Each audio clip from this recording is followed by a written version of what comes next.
Oke, sekarang kita bahas tentang sudut pada kuadran dan relasi sudut. Oke, kuadran. Kalau dibilang kuadran itu ada 4. Kuadran itu ada 4. Ini dia. Ini kuadran pertama namanya. Ini kuadran kedua. Ini kuadran ketiga.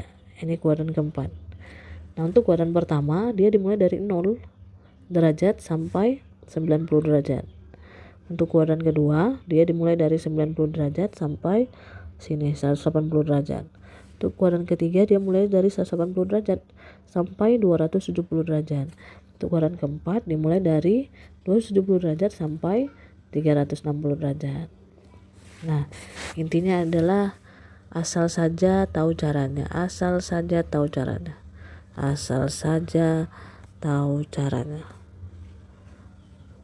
Maksudnya apa? Maksudnya A itu all. Di sini dia. A asal, all itu semua di sini bernilai positif. Untuk sin, cos, dan tangen untuk 0 sampai 90 derajat dia bernilai positif. Kemudian saja S. Di sini letak si S. S itu adalah untuk sin. Maka di sini adalah sin yang positif. Jadi untuk sudut 90 sampai 180 sin positif. Jadi untuk si cos dan tangen bernilai negatif. Nah, kalau di sini T berarti dibilang tangan. Maka untuk di sini kuadran ketiga hanya tangan yang positif. Nah, kuadran keempat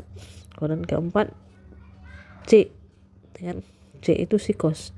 Maka hanya si cos yang positif. Jadi asal saja tahu caranya. Itu untuk kuadran. Nah, bagaimana dengan relasi sudut? Untuk relasi sudut, kalau dia sin, cos, dan tan, kalau direlasikan dengan sudut 90 atau 270 ditambah atau dikurangi dengan sebuah sudut lancip, alfa ini lancip kuadran pertama, ini nanti akan sama dengan kalau sin, cos, dan tan. Kalau sin berubah jadi si cos, kalau cos berubah jadi sin, kalau sin berubah jadi kotan, ini kalau tan berubah jadi kotan. Ini yang diambil adalah sudut lancipnya alfa. Jangan lupa perhatikan kuadrannya, letak kuadrannya di mana. Berarti kalau memperhatikan letak kuadrannya di mana, berarti dia bisa positif, bisa negatif dengan memperhatikan kuadran. Jadi sini Ibu buat lihat kuadran.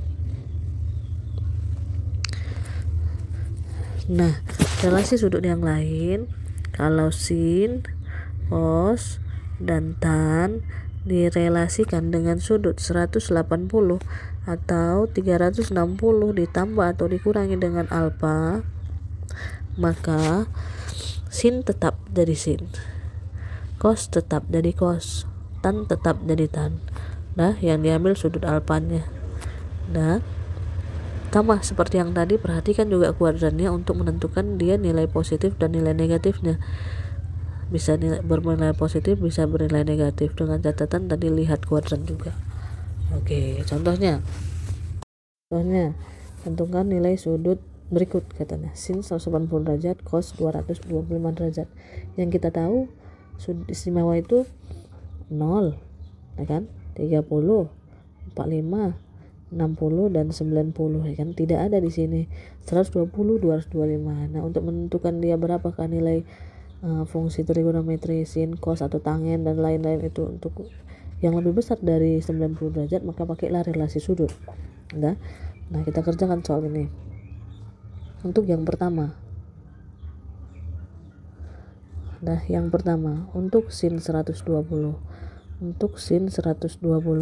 Nah, untuk sin 120 ini sebenarnya ada dua cara. Yang pertama dengan menggunakan relasi 90 atau 270. Nah, ini bisa kita buat sin. Nah, kita lihat 120 itu kalau kita lihat dia mendekati 90, ya kan, atau mendekati 180.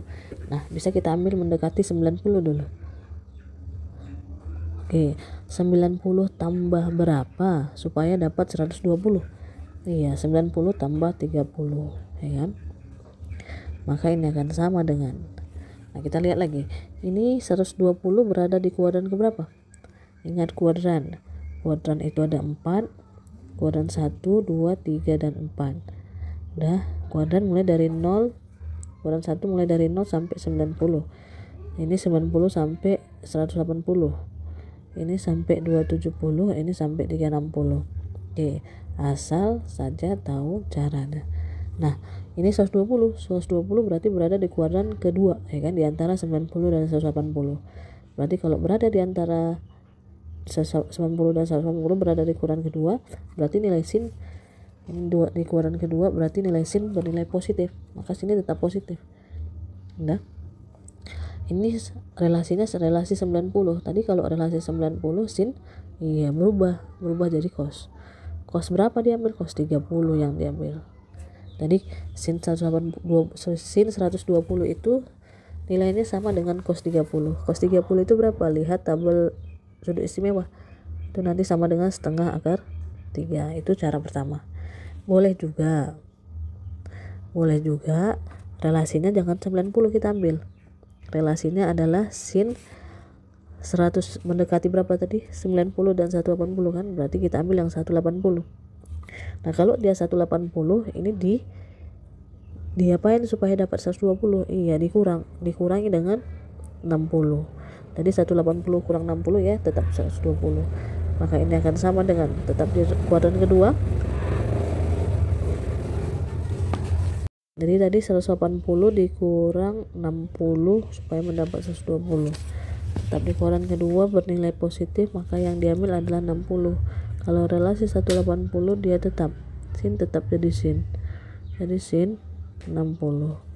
Sin 60 setengah akar 3. Oke, sama deh. Itu yang A. Yang B, cos 225. Jadi sepakat kita supaya gampang kita pakai relasi 180 dengan 360 supaya tidak berubah-berubah, supaya tidak silap kita mengubahnya. Oke, jadi cos 225 itu mendekati 180 atau 360? Mendekati 180, ya kan? Jadi kosinus kita buatlah dia jadi tadi 180, otomatis ditambah ya. Ditambah berapa supaya dapat 225? Iya, ditambah 45. Jadi ini akan sama dengan, nah kita lihat dulu kuadrannya. Kuadran keberapakah 225?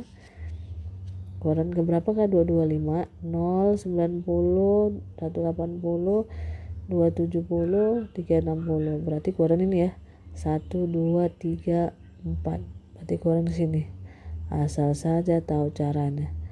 Kuadran ketiga nilai tangin yang positif. Berarti kalau cos bernilai negatif. Kita buat di sini negatifnya.